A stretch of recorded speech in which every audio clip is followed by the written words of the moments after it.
Amigos de SDP Noticias, me encuentro con pura mujer chingona, fregona, como le quieran decir. El día de hoy vamos a estar platicando de la importancia del 8 de marzo, el Día de la Mujer. Todos conocemos las manifestaciones y las marchas feministas que ocurren ese día, pero no solo ocurren en México, sino en todo el mundo, en Argentina, en Chile, en Francia, y lo hemos visto por todas partes. Y no todos conocemos el fondo o el contexto que hay detrás de estas marchas. ¿Qué nos quieren decir estas voces? ¿Qué está sucediendo en el mundo para las mujeres? ¿Por qué marchamos? ¿Qué exigimos por parte del gobierno? Y todo esto nos lo van a estar contando estas mujeres que voy a presentar. Se encuentra con nosotros Sharon Fernández. Ella es politóloga y administradora pública y va por la región centro, es decir, que nos ve desde la Ciudad de México. También está Claudia Ramírez. Ella es politóloga y maestrante en políticas públicas comparadas y es coordinadora desde Mujeres. Claudia, tú nos acompañas desde Jalisco, ¿cierto? Correcto, aquí estamos. Muchas gracias. Perfecto. Y por otro lado está Cintia Moncada. Ella es periodista y coordinadora de Matatena y ella nos escucha y va a estar participando desde Coahuila. Y también está Mafer Cámara, originaria de Tabasco, estudiante de último semestre de Derecho, es representante de Centroamérica para Unite 2030 y vocera de Redefine. Y ella nos estará participando desde Tabasco. Ahora sí, ya están todas, ya las mencioné a todas, ¿cierto? Perfecto, entonces cuéntenos un poco de por qué están aquí, qué nos quieren decir. Pues creo que algo con lo que me gustaría empezar es que ojalá no tuviéramos que estar aquí, ¿no? Ojalá no tuviéramos que seguir ocupando estos espacios porque nuestros derechos ya en este ideal estén garantizados, porque las violencias contra las mujeres ya no fueran nuestra realidad del día a día, la violencia sexual, el acoso, la violencia sistemática que día a día nos afecta a todas desde todos los espacios y justamente por eso es muy valioso que estemos morras de diferentes estados, pero pues es una realidad que vamos a tener que seguir saliendo a marchar el 8 de marzo, y no solo el 8 de marzo, ¿no? Como que el 8 de marzo es muy mediático y se voltea a ver esta fecha y en realidad marzo todos lo pintan de morado, porque pues históricamente hemos conmemorado el 8 de marzo como el Día Internacional de la Mujer. Me gusta a mí decir de las mujeres, porque somos mujeres diversas en todo el mundo. Desde, pues sí, o sea, fechas históricas de los movimientos de trabajadoras que buscaban sus derechos laborales, y pues este día reconocido por organismos internacionales, también como que en cada país, en cada rincón del mundo se sale a marchar en este día, como de una manera de conmemorar justo los hechos históricos que nuestras ancestras lograron para garantizar nuestros derechos, pero también como una forma de exigencia para todo eso que falta. O sea, creo que las personas y la criminalización que ha tenido el movimiento feminista y el movimiento de mujeres por los derechos, justo se horrorizan cuando es como, es que ya van a salir a marchar, y sobre todo en los últimos años por cómo se han dado las manifestaciones. Pero a mí sí me gusta decir que eso no es algo que nosotras quisiéramos, como salir y exigir nuestros derechos. Nos gustaría que estuvieran garantizados, y nos gustaría a lo mejor justo que solo fuera una marcha de conmemoración por todo lo logrado, pero pues la realidad es muy diferente, una realidad en donde en México matan a más de 10 mujeres al día, en donde somos uno de los países con mayor índice de trata de personas, en donde cada día violan, asesinan a las mujeres, donde nosotras pues seguro muchas hemos sido víctimas de algún tipo de violencia desde nuestros espacios, ya sea en lo laboral, en la escuela, en las calles. Entonces, pues esto, o sea, salir a marchar, salir a organizarnos, no solo es del 8 de marzo, también es muy importante decirlo, sino pues a lo largo de todo el año, todos los días hay exigencias en redes, en las calles, en las fiscalías, y pues sí hacer la mención como de que a veces las instituciones, las organizaciones se pintan de morado en marzo, y pues no solo es en marzo, es todo el año, y entonces aquí venimos a hablar un poco de eso. Gracias, Sharon. Oigan, chicas, ¿qué podemos esperar de este 8 de marzo en especial? A mí me gustaría tomar la palabra aquí, Mar, para hacerle un poco como continuidad a lo que nos menciona Sharon. Primero que nada, destacar lo que mencionaste al inicio, este espacio, si habemos mujeres de diversas partes de México, de diversas regiones, es porque justamente el año pasado mucha de la crítica y mucho de lo que se habló y mucho de lo que se tuvo que analizar al interior del movimiento feminista fue por qué está tan centralizada la marcha, por qué nada más se cubre la marcha de la Ciudad de México, por qué solamente se habla de los datos de la Ciudad de México, qué pasa en el resto del país, que es diverso, hay mujeres diversas y los problemas son profundamente diversos. Todos vienen, claro, del mismo sistema patriarcal y del mismo sistema que está funcionando de cierta manera, pero pues obviamente afecta diferente dependiendo de dónde estés parada. Por ejemplo, les traigo unos datos muy rápidos de Tabasco. Tabasco tiene 88% de impunidad en cuanto a feminicidios y violencia de género. Durante más de 7 años, la Fiscalía únicamente ha logrado la condena de 19 personas por feminicidio. Imagínense, en 7 años solamente 19 condenas por feminicidio.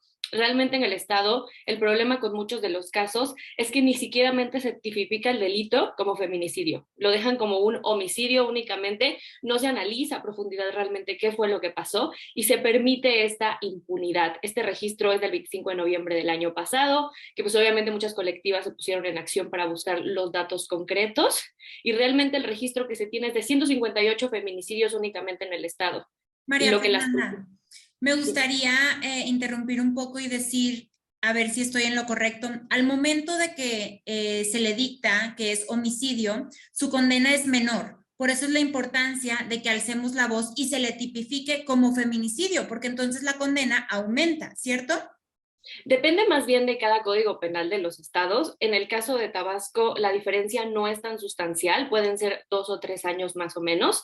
Entonces yo creo que también por eso no ha habido un reclamo tan grande en los últimos años, pero también las colectivas están exigiendo que las cosas se hagan como se tienen que hacer. No es nada más que el delito sea menor o mayor y cómo eso va a tener como una consecuencia en la persona que está ejerciendo esta violencia, sino realmente que las cosas se nombren, porque tenemos que empezar a nombrar las cosas como son. Si es un feminicidio, hay que denominarle a esa persona feminicida, porque eso es lo que es y así es como tiene que estar pues tramitado su delito y llevado a prisión, ¿no? Entonces, yo creo que el problema más profundo es que en los últimos años hemos tenido que empezar a nombrar las cosas que no nos gustan, porque justamente, como dijo Sharon, no estamos aquí porque querramos. Estaría padrísimo no tener que estar aquí, no tener que estar hablando de la importancia del 8 de marzo ni de los datos críticos que nos afectan como mujeres y que afectan a nuestras mamás y a nuestras hermanas y a nuestras amigas y a las mujeres de nuestras vidas.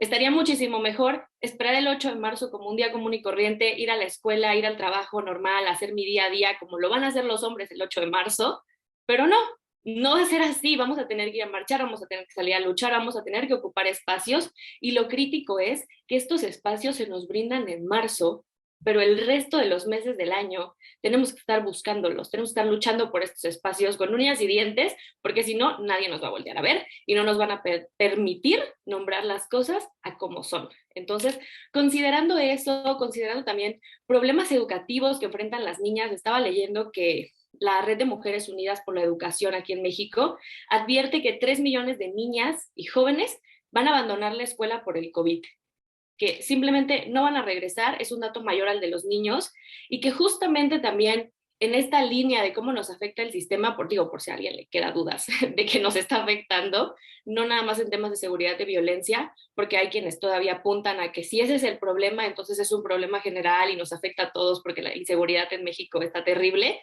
pues también nos afecta en la educación, como mencioné, incluso en la tasa laboral. Estaba leyendo que en el 2020, en los primeros 7 meses de la pandemia, las mujeres fueron las primeras en ser despedidas y bajó la participación de las mujeres en el ámbito laboral de 45%, que no era ni la mitad a nivel nacional, a 38%.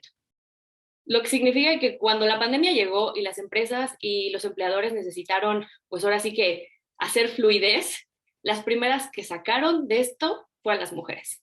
Como si fuera más fácil despedir a una mujer, y obviamente eso también nos habla de una consecuencia de género, considerando que vivimos en un país donde los puestos directivos ocupados por mujeres son solo el 4%.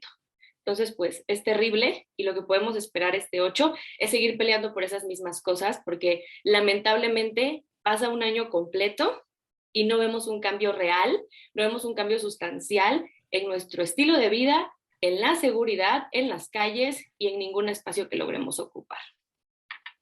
Sí, justo, y la verdad es que dando seguimiento a lo que dice María Fernanda, es un proceso que verdaderamente está increíblemente centralizado en la Ciudad de México y que solo se visibiliza para un grupo específico de mujeres que no son verdaderamente incómodas para el sistema patriarcal como está.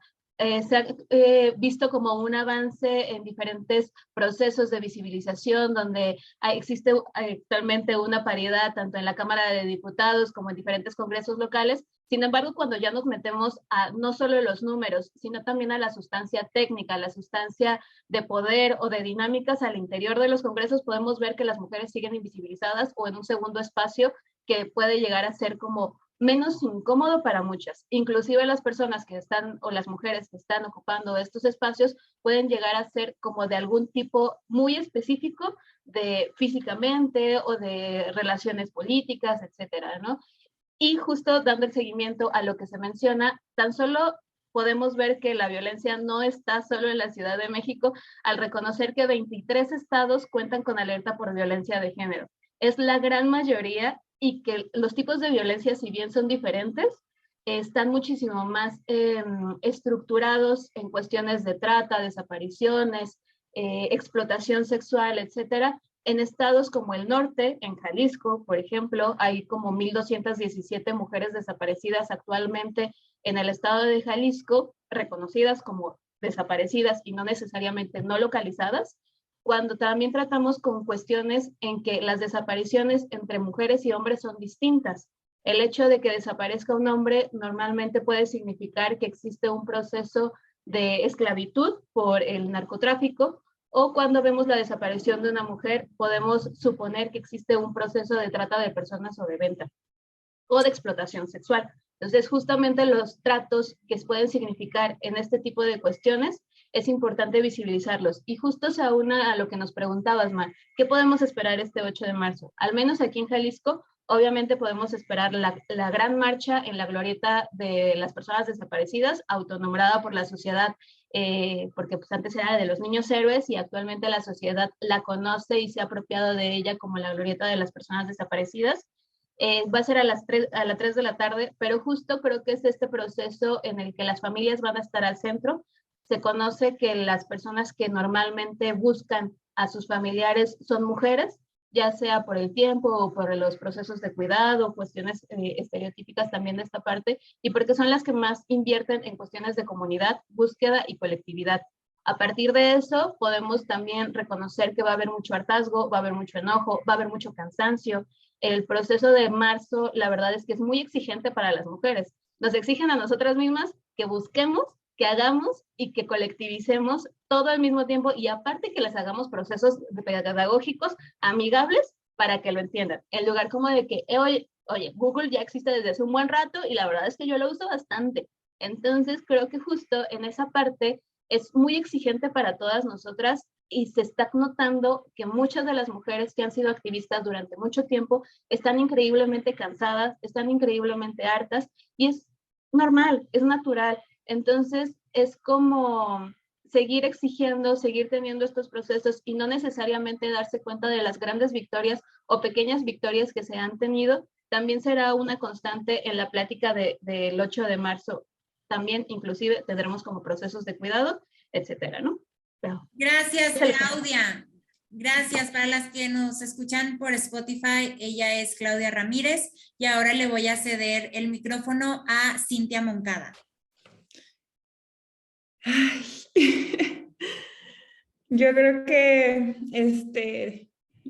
a veces nos abruma y nos quedamos sin palabras cuando pensamos por qué marchar, porque la realidad es que la realidad nos pega todos los días, todo el tiempo, y ver juntas todas las causas, todas las luchas de las mujeres ese día es abrumador, pero también creo que a veces también con un poco de por lo menos acá en Coahuila, de cierta manera esperanzador, porque el movimiento feminista, las voces de las mujeres se han venido escuchando muchísimo desde hace 2 años más o menos. O sea, realmente el activismo pues sí existía, obviamente ahí había muchas mujeres resistiendo en silencio desde muchísimos espacios, pero digamos que de manera masiva desde hace 2 años ha sido mucho más visible, y yo creo que eso nos ha permitido avanzar un poco en algunos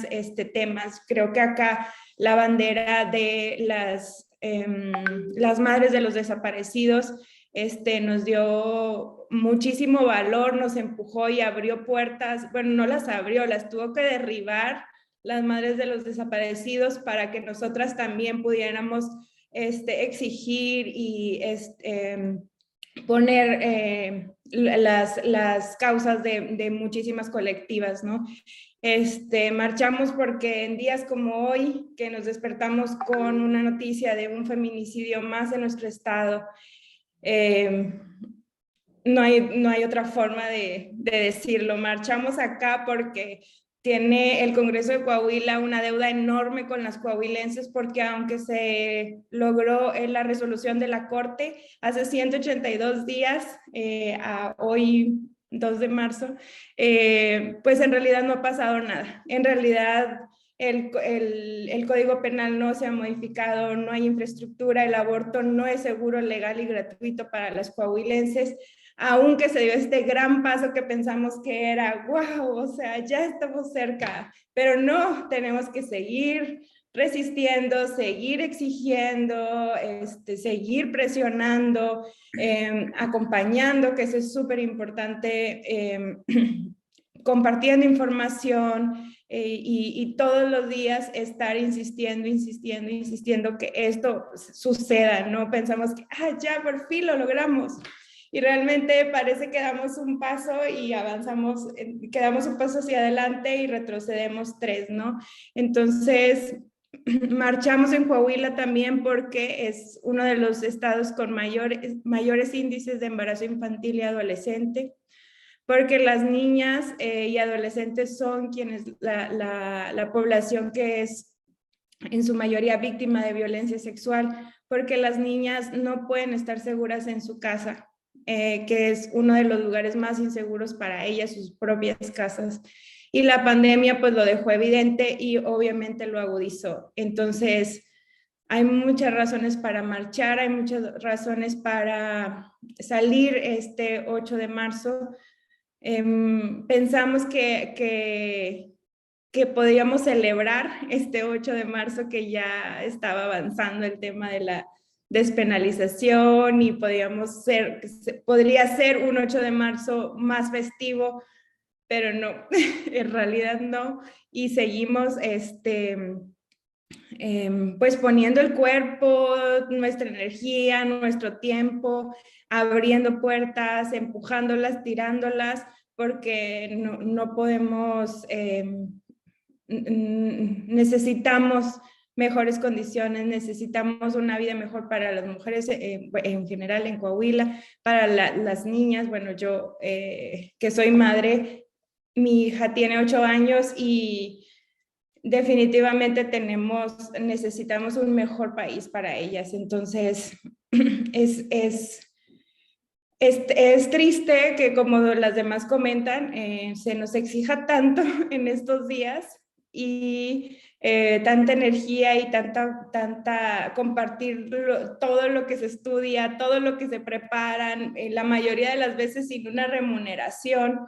Pero decimos, bueno, va, o sea, si esto va a ayudar, pues va, pero que el resto del año pues se mantengan las causas, requiere un esfuerzo inmenso, ¿no? Entonces, pues hay muchísimas razones para salir, hay muchísimas razones, hay mucho cansancio, mucho dolor. Hoy les comparto que voy viendo la noticia de otro feminicidio en Coahuila, entonces sé que nos quedamos sin palabras, ¿no? Sin energía a veces y con un pesimismo inmenso, pero aún con eso pues salimos y seguimos y seguimos alzando la voz y tratando de poder empujar lo más que se pueda para que las cosas avancen. Gracias, Cintia. Oigan, tengo muchas preguntas. Muchas gracias a cada una de ustedes. Para empezar, me gustaría decirles, hay muchas personas, sobre todo hombres que yo conozco que se unen supuestamente a esta marcha o este apoyo, pero después terminan la frase diciendo, pero matan más hombres en México que mujeres. Ok, esa es una. La segunda es, realmente, o sea, muchas personas se cuestionan, ¿qué ganan las feministas con salir a marchar? ¿Realmente logramos algo? La tercera que les quiero decir es justamente, Cintia, que hablabas ahorita de todas las niñas violadas, cuando sobre todo los hombres empiezan a decir, es que ¿por qué quieren legalizar el aborto? Ahora todas van a querer ir a abortar. No, no, no. A ver, el contexto es que está sucediendo esto en nuestro país. ¿No debería de haber violaciones? No. ¿Está sucediendo en las casas? Sí. ¿Está sucediendo a menores de edad? Sí. ¿Y sabes qué es lo que más nos enoja a todas las mujeres? Que haya impunidad. Porque como decías, María Fernanda, no se les tipifica como feminicidio, no se les tipifica como nada. Y los hombres al final terminan libres. Es decir, estaba viendo el otro día, no recuerdo exactamente las cifras, pero era así como el 90% de los casos de feminicidio en México terminan impunes, el 90%. Es decir, solo el 10% de los hombres llega a un proceso penal que después, quién sabe si llega a condena. Entonces, no sé quién quisiera tomar la palabra con estas dos preguntas. Si realmente logramos algo en las marchas, si el gobierno nos ha escuchado, y cómo contestarle a los hombres esto de que supuestamente matan a más hombres en nuestro país. Sharon.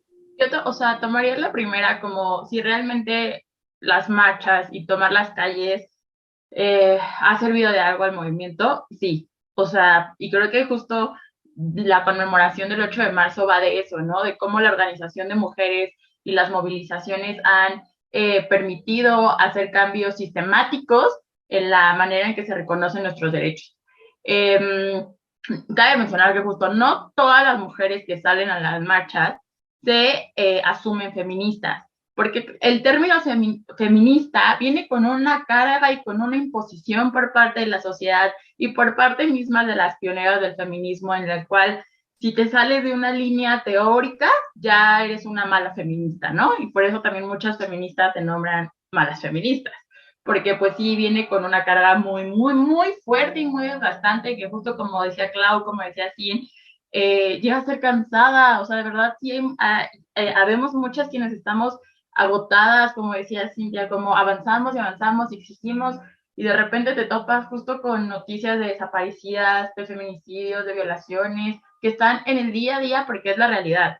Pero sí, tomar las calles es muy valioso, y aunque justo puedan decir como, no, pues es que es un día en el que todas salen, pues sí, pero de esas marchas han venido cosas grandísimas, y por lo menos en el tema del aborto lo vimos el año pasado en México. Como es decir, como es la burocracia y los procesos que hacen larguísimo el que puedan garantizar nuestros derechos, y yo siempre lo digo, y también Clau está aquí, seguro Mafer y Sin también, como quienes estamos metidas como más en el aspecto legislativo o como en estos temas de seguimiento. Y también hay una frase muy famosa de una teórica feminista que es como: las mujeres tenemos que permanecer vigilantes a nuestros derechos, porque en cualquier momento, pues mira, volteamos, y justo como las leyes en México en cualquier momento pues pueden cambiarlo. Por ejemplo, el tema de la menstruación digna, lo vimos que pasó, pero pues pasó dentro de un presupuesto que cambia año con año. Entonces tenemos que justo permanecer vigilantes para que nuestros derechos estén ahí. Y eso, el tema del aborto, el tema de la menstruación, el tema de que cuando pasa algo en los congresos o en las fiscalías se visualice, es gracias a las mujeres organizadas que están tomando las calles, las instituciones, ahorita ante la pandemia, la virtualidad. Y entonces creo que la pregunta, más allá de si los gobiernos están respondiendo a estas marchas, sería como, a lo mejor justo ha habido cambios, pero esos cambios han sido porque quienes hemos respondido a esas manifestaciones ha sido la sociedad. O sea, la sociedad en la que justo muchísimos hombres, y va como de la mano de la otra, muchísimos hombres pues criminalizan o estigmatizan el movimiento, nos dicen como, las feministas que todo rompen y todo, pero eso genera un cuestionamiento, y entonces esas movilizaciones han ayudado a que las personas en general, en la sociedad y en otros países, volteen a ver y digan, ¿por qué el movimiento feminista en México creció tanto? ¿Por qué? Porque estábamos hartas de que justo los niveles de impunidad estén como estén en el país, que en ningún lugar se respetaran nuestros derechos. Entonces, estos pequeños cuestionamientos que justo pueden parecer pequeños, sirven, porque estas personas que se cuestionan allá en lo que está pasando en las calles, son quienes pueden cambiar el contexto de una mujer, de una familia, quienes empezando a deconstruir justo este pensamiento patriarcal, también pueden llegar a las instituciones y asegurar que la brecha de género se vaya haciendo más y más pequeña. Entonces creo que, pues sí, el tema de la violencia de género, el tema de los derechos de las mujeres es muy amplio, pero definitivamente las manifestaciones sirven. Gracias, Sharon. Claudia, tenemos 6 minutos y se va a cerrar el Zoom. Entonces, te doy la palabra. 6 minutos, terminamos y volvemos nada más para hacer el cierre con todas. ¿Les parece bien? Pero igual, no worries, yo soy la persona más rápida del mundo. Adelante, Claudia. Sí, justo creo que la frase que más vamos a escuchar los feministas en muchas ocasiones es de, pero matan más hombres, ¿no? O sea, sobre todo en esta sociedad que todavía siguen una competencia constante de a ver quién sufre más y cuáles son los tipos de generalización al respecto del sufrimiento y el victimismo, etcétera, pues la verdad es que sí, o sea, efectivamente matan más hombres matan más hombres. Y a partir de eso también es el reconocimiento de que uno no es competencia, de hecho, ambos deberíamos unirnos para generar como procesos desde una perspectiva de género y políticas públicas que verdaderamente prevengan este tipo de situaciones de violencia y también pues reconocer que los aspectos que surgen a través de estas violencias específicas en las mujeres concretamente son en sus casas, son en sus espacios seguros, en los espacios en los que se desarrollan o en los espacios en los que crecen y eso también es alarmante. No podemos estar seguras en nuestras casas, en nuestras escuelas, en las calles, en nuestros trabajos, etcétera, ¿no? Todas nuestras esferas están permeadas por algún tipo de violencia e inseguridad de personas en las que confiamos o en personas con las que nos relacionamos de alguna manera.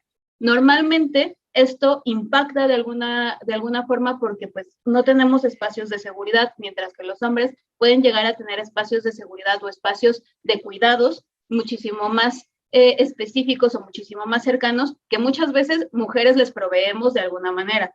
Si se sienten seguros en sus casas es porque siempre hay una mujer que les está cuidando o que tienen como un entorno de seguridad y cuidado que les provee alguna otra persona, ya sea madre, pareja, hijas, etcétera, ¿no? Entonces justamente hay que reconocer que los tipos de violencia son distintos, se generan en espacios diferentes o en espacios concretos de cuidados diferenciados, etcétera, ¿no?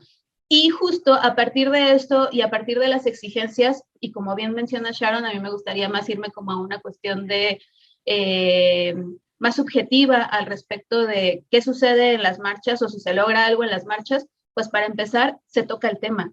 Empiezas a ser incómoda en diferentes espacios y más allá de que te pidan procesos pedagógicos no pagos, pues también se empieza a generar como una discusión en la mesa de la familia, ¿no? En las cenas familiares puedes empezar a discutir de pues qué está bien y qué está mal, cuáles son los factores, si tú te has sentido insegura, si no te has sentido insegura, y a partir de la mesa de tu familia en la cena, empiezas otros procesos de discusión en tu trabajo, empiezas otros procesos de discusión en tu pareja, te empiezas a deconstruir y a cuestionar absolutamente todo, porque realmente la lucha es incómoda, la lucha es un cuestionamiento constante y generalmente a partir de los cuestionamientos que nunca terminan y que de hecho todavía no tenemos todas las respuestas bajo ninguna circunstancia, podemos empezar a generar relaciones más sanas, no solo relaciones sexoafectivas, sino también relaciones familiares, relaciones de trabajo, y a partir de eso, pues podemos saber qué nos acomoda y qué no nos acomoda, qué nos gusta y qué no nos gusta. Entonces, eso nace por las marchas, y ni siquiera que tú estés en una marcha, solo ver las marchas en la tele, ver las marchas que una amiga fue, que necesitas cuidarla, que necesitas que te llame, todo eso empieza a generar en ti un cuestionamiento bellísimo, muy doloroso, muy poco amigable en muchas circunstancias, pero verdaderamente enriquecedor que pues va a seguir y seguir y seguir. Así es, se siente segura. Yo hace 2 años, me parece, fui a la marcha, hace 2 o 3 años, y me sentía segura, me sentía en casa, sentía que el grito de todas era mi grito y mi grito era el grito de todas. Entonces, se siente muy bonito. Si algún día podemos unirnos, yo las invito a todas a que nos unamos y voy a hacer una pausa comercial.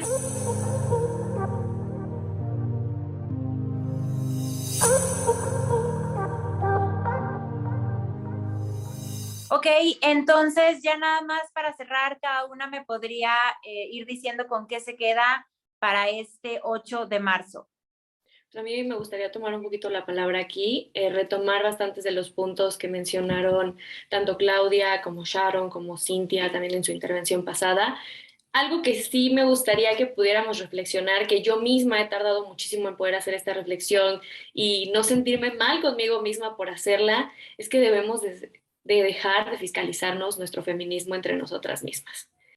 Entonces yo creo que lo primero que debemos hacer es entre nosotras ser más comprensivas, ser muchísimo más apapachadoras, como dicen en Tabasco, y tratar de hacer esto con todo el amor del mundo. Y sí, obviamente hay coraje y hay odio, pero también tenemos que ponerle muchísimo corazón y es a veces eso lo que nos puede llevar a ganar muchísimas batallas.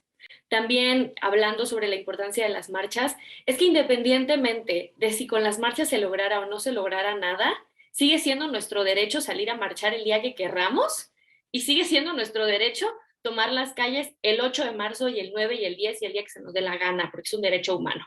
Entonces, hay que dejar de pensar que tiene que haber un resultado y aparte inmediato, relacionado directamente con la marcha para poder decir si vale o no la pena. Es que vale la pena si yo quiero ir a marchar. Muchas gracias. Ahora sí, ¿a quién le cedo el micrófono rápidamente para ya no tardarnos tanto? Cintia, cuéntanos. Las marchas o en los eventos del 8M, podernos sentir acompañadas y ver a la otra que tal vez no la conoces, pero dices, bueno, no estoy sola, aquí están ellas, están en distintas trincheras, están también resistiendo, no tienes que ser activista para resistir, o sea, aprendemos a resistir todos los días en todos nuestros espacios, ¿no? Y creo que eso se siente mucho, se arropa y también te da fuerzas, ¿no? Bueno, ok, vamos, ¿no? Gracias, Cintia. Sharon o Claudia, ¿quién quiere? Claudia. Si quieren súper rápido, la verdad es que yo solo quiero dejar un mensaje a todas las personas que nos están escuchando o nos estén viendo nuestras caritas. Creo que es súper importante que hagan lo que quieran. O sea, el 8 de marzo, el 9 de marzo, el 10 de marzo, todos los días del año, creo que lo verdaderamente importante es reconocer que estamos ganando espacios porque tenemos opciones. Y a partir de tener las opciones, el cómo nosotras lo manejamos es igual de válido a si decidimos cualquiera de las cosas que podemos hacer. Tener opciones es tener poder, pero todo lo que hagan, lo hagan por ustedes, por nosotras, por las que vienen, por las que avanzaron y no llegaron, y por todas las personas que en algún momento de la historia les han dado el derecho a tener esas opciones y el derecho a que podamos generar nuevos procesos pedagógicos para las que vienen, de manera horizontal. Creo que no solo es hablar de las infancias como el futuro, sino también reconocer la responsabilidad que tenemos con las mujeres adultas, con las que tocaron la puerta, con las que podemos todavía ahí estar haciendo nuestra luchita con los bastones. Todo es súper válido. Gracias, Claudia. Sharon, ¿quieres decir algo? Creo que justo además de toda la ampliación de derechos que hemos tenido gracias a las mujeres organizadas y a que cada vez ocupamos más espacios de toma de decisiones, pero también de observancia de cómo legislan, de cómo toman, cómo se garantizan nuestros derechos, creo que algo bien bonito que nos da tanto el feminismo, si lo quieren nombrar como feminismos, como lo decía así, como tenemos una frase, ¿no? Que es como, cada una se vuelve feminista con su propia historia. Y eso es súper valioso, o sea, eso es, así muchas mujeres han llegado al feminismo sin saber qué es el feminismo como en este espectro teórico que nos dan. Y cuando una vez que llegas a este movimiento en el que te sientes acuerpada, en el que te sientes acompañada, en el que por primera vez alguien te hace saber que eso que te pasó, que eso que te movió a ser feminista no es tu culpa y que justo somos miles y miles y miles, deja tu México, en el mundo, que acompañamos las decisiones, que luchamos por la ampliación de nuestros derechos, pues sí te apapacho un montón el alma en esos días malos, en esos días en los que leemos noticias en esos días que de verdad uno dice, pero ¿por qué sigo aquí? ¿O por qué? ¿Cuál es la razón de ser, no? Y entonces es bien valioso eso, es bien valioso ver cómo también entre mujeres vamos tejiendo estas redes que hoy hasta nos tienen ocupando este espacio, en el cual ya vimos que sistemáticamente nos excluyen, que sistemáticamente somos rechazadas y que no nos quieren ni en espacios de toma de decisión, ni alzando la voz. Pero entonces, ¿qué queda? Que cada vez más de nosotros están ocupando esos espacios y vamos cediendo esos espacios y vamos ampliando esos espacios para que las mujeres estemos ahí, en primera fila y tomando las decisiones y ya no solo como espectadoras. O sea, les toca escucharnos porque ya nosotras les hemos escuchado hasta hablar de nuestros derechos. Y es justo, es bien bonito ver cómo las nuevas generaciones van creciendo con el feminismo, van creciendo con los pañuelos morados, van creciendo con el tema del aborto. O sea, el tema del aborto, para que avance, sabemos que es un tema muy político, pero es fundamental romper el estigma alrededor del aborto. Ahorita también lo estamos viendo en el tema de la menstruación digna. Y eso solo va a pasar si justo las generaciones van creciendo con estos temas como algo normal, como un tema de derechos y no como un tema de debate. Entonces, estamos aquí juntas y vamos juntas y se viene el 8 de marzo, pero también se viene otro año lleno de luchas y de exigencias. Y pues es bueno saber que no vamos solas y que somos muchas. Muchas gracias a todas, a María Fernanda, a Claudia, a Cintia y a Sharon. Yo soy Marta Solís y me quedo con la frase de mujer, tu indiferencia mata. Entonces, no solo es en las calles ir a gritar, si un día tenemos y vemos a alguna mujer que necesite de nuestra ayuda, que sepamos que pueden contar con nosotras. O sea, siempre estar al frente en la lucha, porque la lucha está en el día a día, en las calles de todo el país. Entonces, espero que les haya gustado este primer foro, de muchos otros más. Hasta la próxima.